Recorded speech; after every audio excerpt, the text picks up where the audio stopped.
എത്രയോ പ്രാവശ്യം ഞാൻ നിന്നിൽ നിന്നകന്നു പോയി,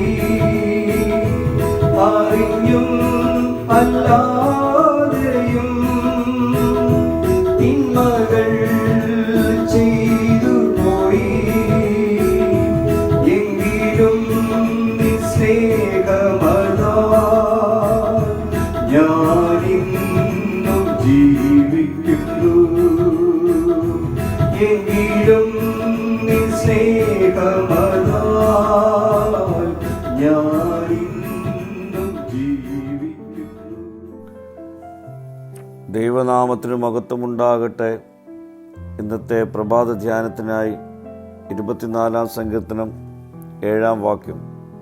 വാതിലുകളെ നിങ്ങളുടെ തലകളെ ഉയർത്തുവിൻ, പണ്ടേയുള്ള കതകുകളെ ഉയർന്നിരിപ്പീൻ, മഹത്വത്തിൻ്റെ രാജാവ് പ്രവേശിക്കട്ടെ. ദൈവസാന്നിധ്യത്തിൻ്റെ പ്രതീകമായ പെട്ടകം യെരുശലേം പട്ടണത്തിലേക്ക് പ്രവേശിക്കുമ്പോൾ പ്രഭാവപൂർണവനായവനെ എതിരേൽക്കുവാൻ യെരുശലേം ഒരുങ്ങുന്ന കാഴ്ചയാണ് നാം കാണുന്നത്.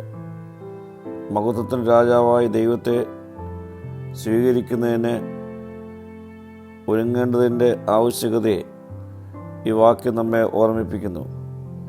ദൈവം തൻ്റെ ജനത്തിൻ്റെ ഇടയിൽ വസിക്കുന്നതിനായി മടങ്ങി വരുന്നു.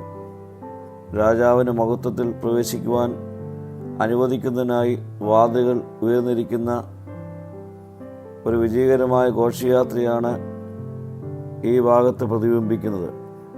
മഹത്വത്തിന് രാജാവിനെ പ്രവേശിപ്പിക്കുവാനുള്ള വാതിലുകൾ തുറക്കപ്പെടണം. പ്രിയ സ്നേഹിതരെ, മഹത്വത്തിൻ്റെ രാജാവ് നമ്മുടെ ജീവിതത്തിൽ പ്രവേശിക്കുവാൻ ആഗ്രഹിക്കുകയാണ്. അവൻ നമ്മുടെ ഹൃദയത്തിൻ്റെ വാതിലുകളിൽ മുട്ടിക്കൊണ്ടിരിക്കുന്നു. ഈ ശബ്ദം തിരിച്ചറിഞ്ഞ് അവന് വേണ്ടി നമ്മുടെ ഹൃദയത്തിൻ്റെ വാതിലുകൾ നമുക്ക് തുറന്നു കൊടുക്കാം. പ്രാർത്ഥിക്കാം. കർത്താവേ, നിന്നെ എൻ്റെ ജീവിതത്തിൽ പ്രവേശിപ്പിക്കുവാനുള്ള കൃപ എനിക്ക് നൽകണമേ. മഹത്വം നീ എടുക്കണം. യേശുവിൻ്റെ നാമത്തിൽ തന്നെ. ആമീൻ.